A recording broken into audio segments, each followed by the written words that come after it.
Assalamualaikum warahmatullahi wabarakatuh. Selamat pagi anak-anak. Hari ini kita akan belajar tentang bentuk pecahan. Silakan disimak baik-baik ya. Yang pertama adalah bentuk pecahan biasa. Pecahan biasa ini dibagi menjadi dua, ada pecahan murni dan pecahan tidak murni. Pecahan murni itu pecahan yang pembilangnya lebih kecil dari penyebutnya. Contohnya 2/6, di mana 2 ini pembilang dan 6 ini penyebut. Kita bisa lihat 2-nya atau pembilangnya itu lebih kecil daripada penyebutnya. Kalau pecahan tidak murni itu pecahan yang pembilangnya lebih besar dari penyebut. Contohnya 5/3. Ya, 5 ini pembilang, 3 ini penyebut, di mana pembilangnya ini lebih besar daripada penyebutnya.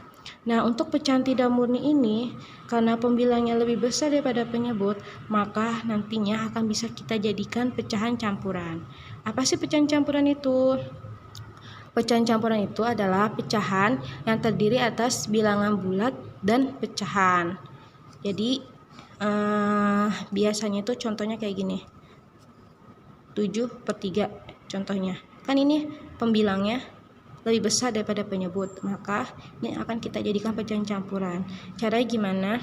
7/3 itu artinya sama kayak 7 dibagi 3. Nah, 7 dibagi 3 itu kan dapatnya 2, punya sisa 1. Nah, karena dapatnya 2, kita taruh tengah 2-nya.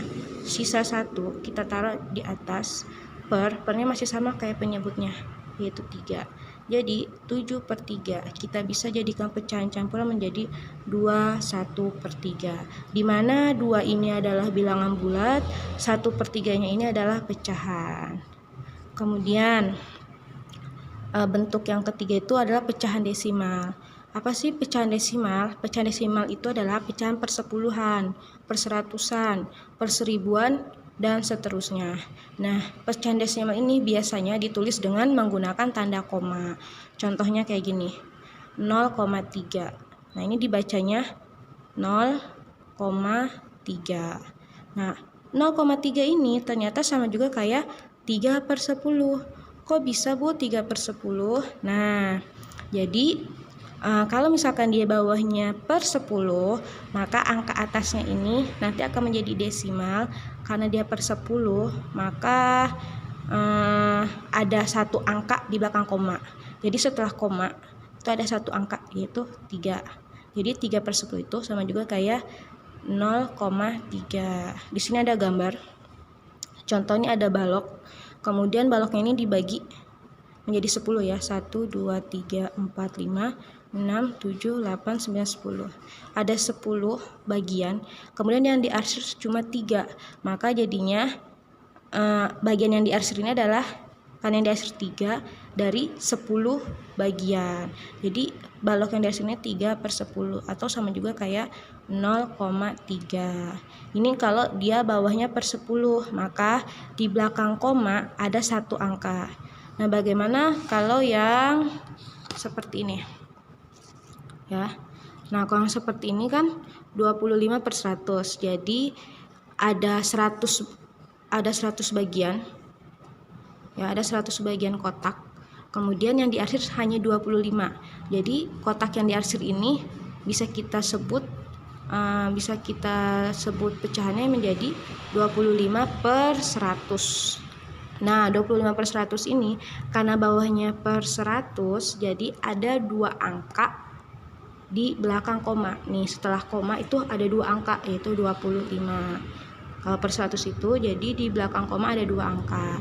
Nah, 0,25 ini bisa dibaca 0,25.